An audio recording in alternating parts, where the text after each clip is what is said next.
Hi everyone, welcome back to my YouTube channel. My name is Meredith E. Phillips. I am a writer, reader, and bunny mama. Today I'm going to start another new series about being inspired by film to help us in our writing. When I was first thinking about this video idea, I initially had thought I was going to just do one video about how movies can inspire our writing.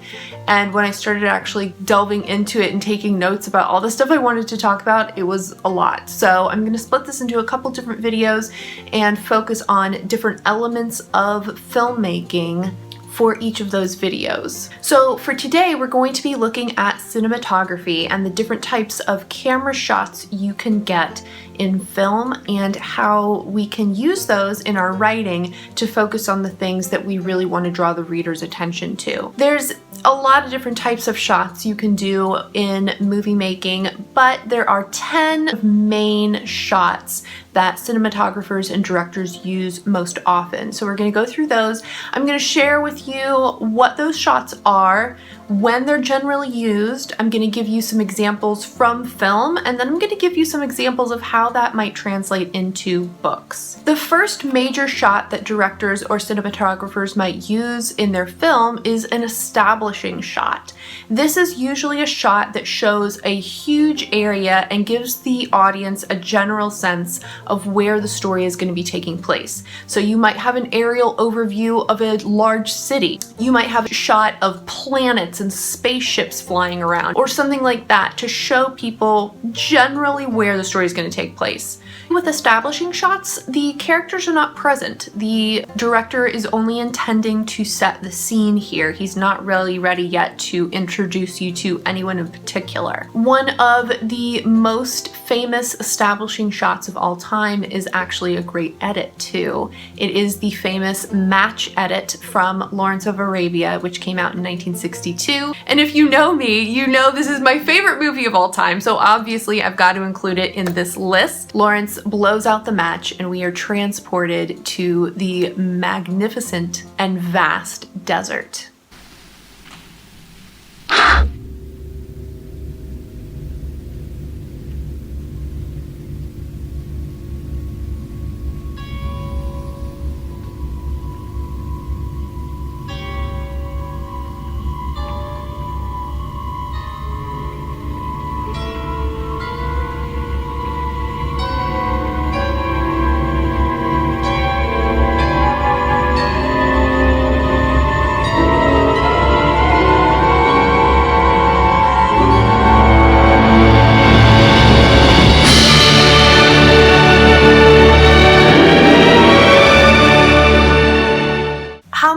Do this type of establishing shot in a novel?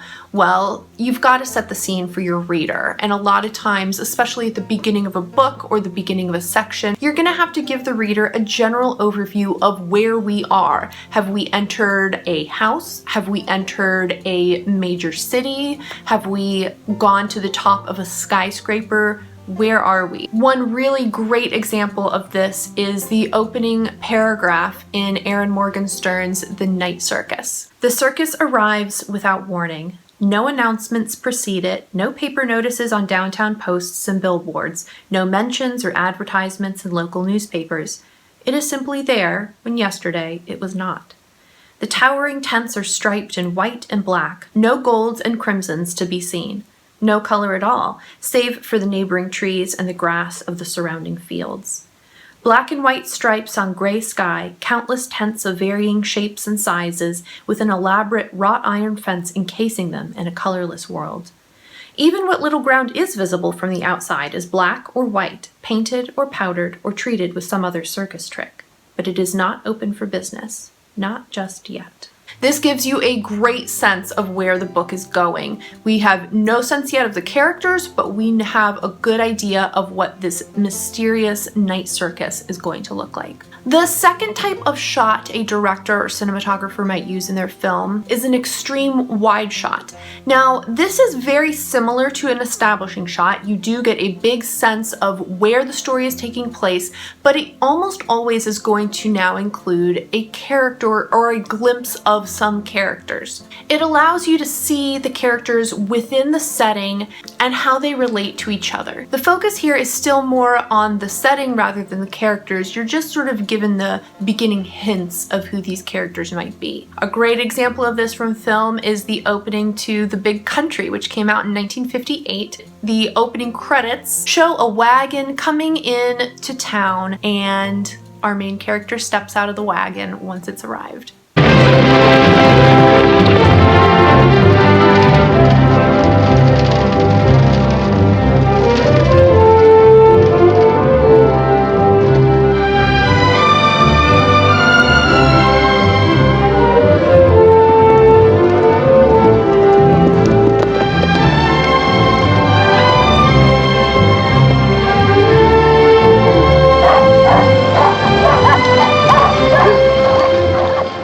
In a novel format, you might want to show your characters and how they are interacting with the setting itself. A great example of this is from Jane Eyre by Charlotte Bronte, when Jane is first arriving at Lowood. I was stiff with long sitting and bewildered with the noise and motion of the coach. Gathering my faculties, I looked about me. Rain, wind, and darkness filled the air. Nevertheless, I dimly discerned a wall before me and a door open in it. Through this door I passed with my new guide.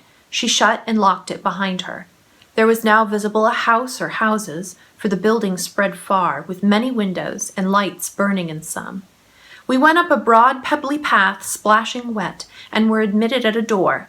Then the servant led me through a passage into a room with a fire, where she left me alone. So here we get to see a brand new setting for Jane as she is being brought to this school as a young girl, and her initial impressions of it. The next shot that might be utilized in film is a long shot. Here the character is definitely the bigger focus, but the setting is still very prevalent. We're going to get a better view of the character, but we're also going to get to see the setting still, so we can tell where this is taking place. A great example of this is from the 1959 movie Ben-Hur during the chariot race scene. This is an extremely exciting and tense scene in the movie, and a huge part of the scene is the setting. They're in an arena, they're racing their chariots, and seeing the background and all the other things happening around the main character is important to note. Take a look.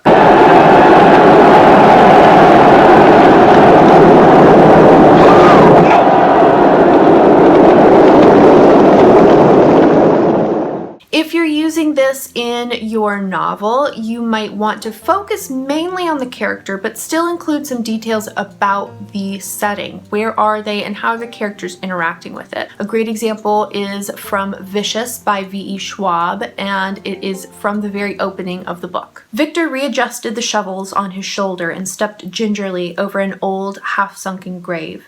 His trench billowed faintly, brushing the tops of tombstones as he made his way through Merritt Cemetery, humming as he went. The sound carried like wind through the dark. It made Sydney shiver in her too big coat and her rainbow leggings and her winter boots as she trudged along behind him. The two looked like ghosts as they wove through the graveyard, both blonde and fair enough to pass for siblings, or perhaps father and daughter. The fourth shot is the full shot. This is where you can see the entire character from head to toe, and they are definitely the main focus of the shot. We don't necessarily care about the setting, or we've already been introduced to the setting, and we don't need any more details about the setting at the moment. This is used all the time in musicals for good reason. You want to see the character dancing in full. We don't want to just see their feet or just see the tops of their shoulders and their head. We want to see their whole body. There are a ton of different examples of this, but I think one of the most iconic is from 1952's Singin' in the Rain with Gene Kelly.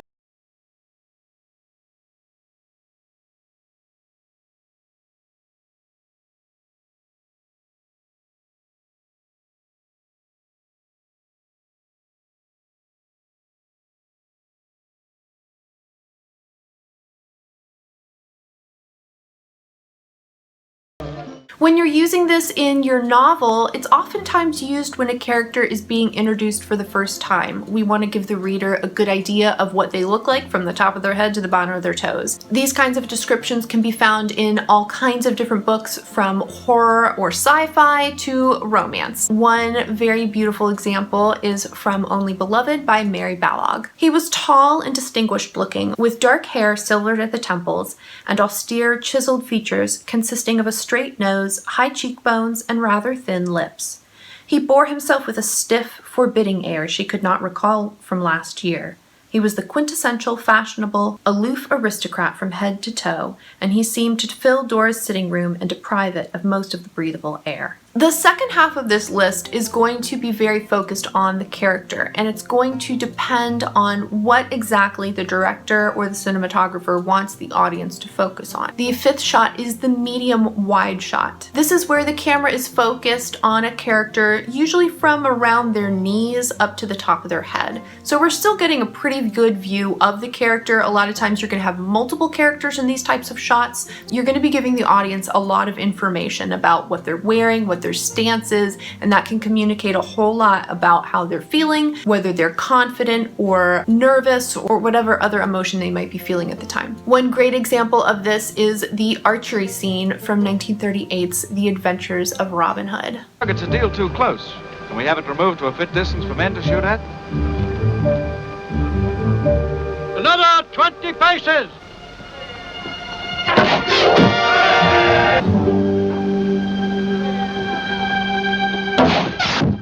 This is a perfect scene to use these types of shots with because it does allow for the full length of the bow to be seen in each of the shots. If you're using this type of shot to inspire your scene in your book, you probably need to describe the character in fairly general terms. We're not going to get super detailed about what color the buttons are on their shirt or their stance necessarily. A great example can be found in Chronicle of a Death Foretold by Gabriel Garcia Marquez. The last image his mother had of him was of his fleeting passage through the bedroom.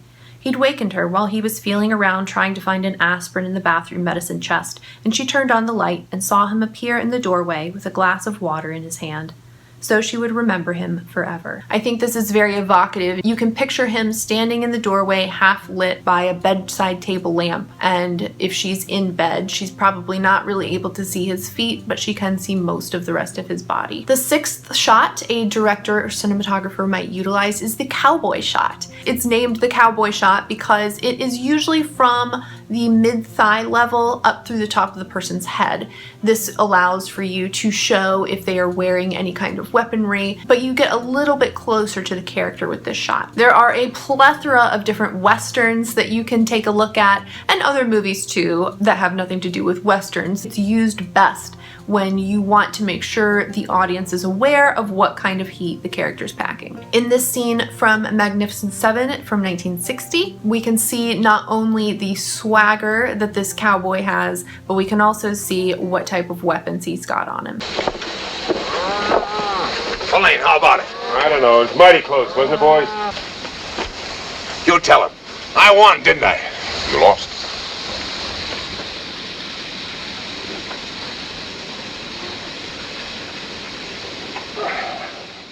In your book, you might use this type of shot to inspire you when you're writing about characters who have some sort of weaponry on them. We can see this illustrated very well in Siege and Storm by Leigh Bardugo, the first time we meet my favorite character of all time, Sturmhond. "And you're Sturmhond?" "On my good days," he replied. He wore leather breeches, a brace of pistols at his hips, and a bright teal frock coat with gaudy gold buttons and enormous cuffs. It belonged in a ballroom or on an opera stage, not on the deck of a ship. So here you can start to see we're getting a little more detail about the character and what they're wearing. She describes the gold buttons and the enormous cuffs that he's wearing, as well as the weapons he's got on his person. The seventh shot, very frequently used in movies, is the medium shot. This is probably the one you're most familiar with because it's the one that's used the most often. It's a pretty neutral shot. It can be a single character, maybe 2 or 3, probably not more than that. It's when the character is being filmed from the waist or mid-torso area up through the top of their head. The setting is still visible a little bit, but the character is clearly the main focus here. We've already been introduced to the setting, we've gotten the details of where they are. We don't need a whole lot more detail at this point. This type of shot really allows you as the audience member to see more emotion that might be flitting across the actors' faces. A really beautiful example of this is from 1960's The Apartment, when Jack Lemmon's character Baxter gets into the elevator with the elevator operator, Miss Kubelik. Maybe we could have lunch in the cafeteria sometime. Or some evening after work. 27. Oh. I hope everything goes all right. I hope so. Wouldn't you know they call me on a day like this, what with a cold and everything? How do I look? Fine. Wait. Thank you. You know, that's the first thing I ever noticed about you. When you were still in the local elevator, you always wore a flower. Good luck. This is probably going to be one of the most common ways you use to describe characters in your novel. A lot of times we don't necessarily need to know what kind of shoes they're wearing or what their stance is. A lot of times your stance is going to be pretty neutral. If you are mainly focused on the character's face and you maybe want to give a little detail as to what they are wearing, this would be a great shot to inspire those types of scenes in your novel. A good example can be found in Assassin's Apprentice by Robin Hobb. I looked up at him curiously. He wore a short, dark beard as bushy and disorderly as his hair, and his cheeks were weathered above it. Heavy brows were raised above his dark eyes. He had a barrel of a chest and shoulders that strained the fabric of his shirt. His fists were square and work-scarred, yet ink stained the fingers of his right hand. The 8th shot is a medium close-up shot. This is a lot of times just one character. It could be 2, as we'll see in the film example I've picked out here in just a second, but most of the time it's going to be just 1 because you are going to be getting very close to the character's face and there isn't going to be a whole lot of room in the frame for anything else. You're certainly not focused on the setting here, so do not try to add setting details at this point. This is going to be close enough to see even very subtle types of emotion on the character's face or in their eyes. So let's take a look at the movie example. This is from Brief Encounter, which was made in 1945. This is the parting scene between our 2 lovers. You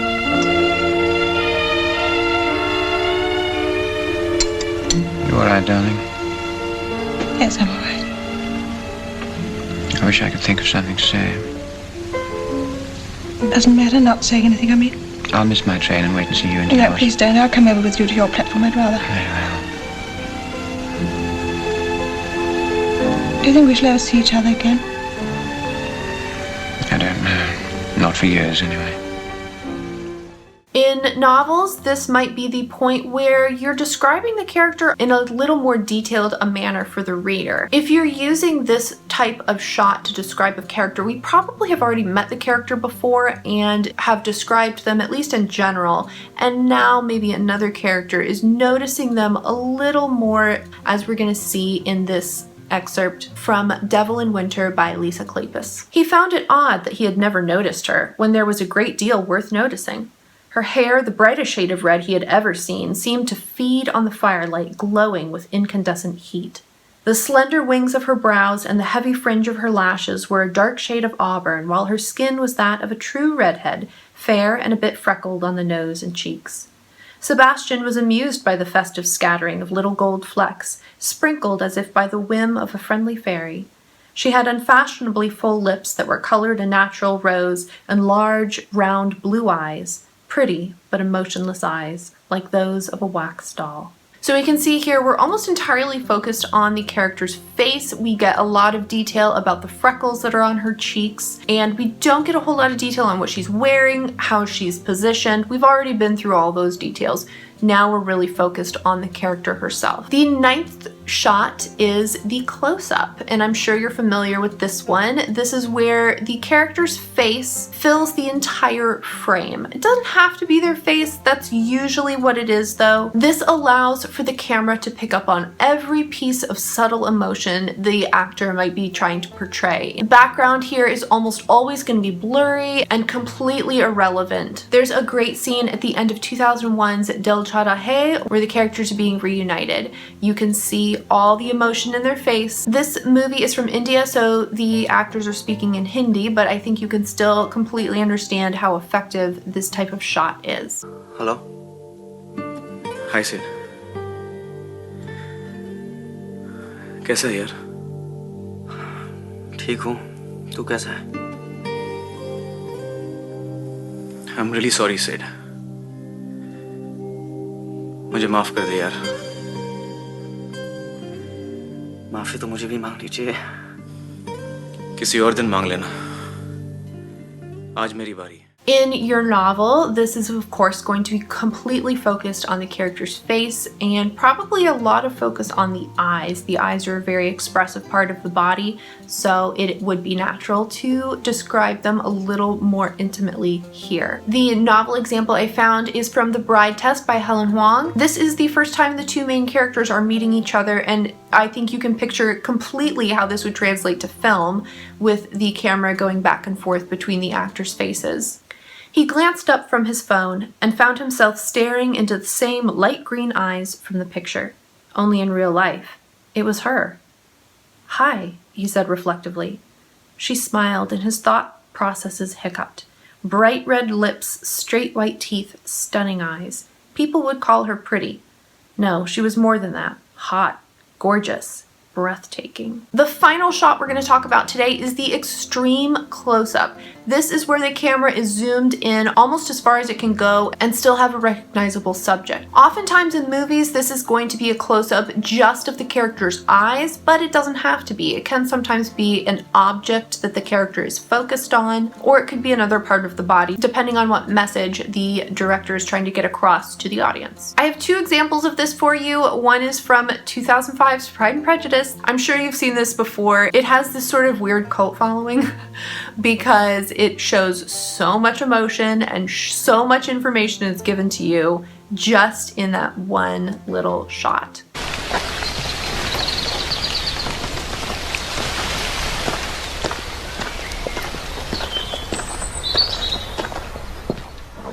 The other example I have is from 1941's Citizen Kane, and this is from the beginning of the film with the famous Rosebud.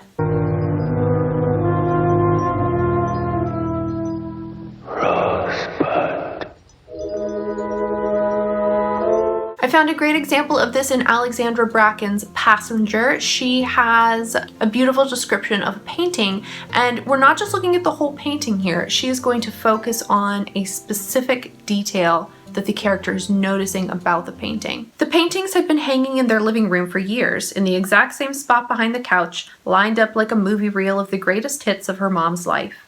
She'd seen nothing like the subjects of these paintings, nothing like this one of a mountain with its spiraling, shining path up through the trees, toward the clouds, to its hidden peak.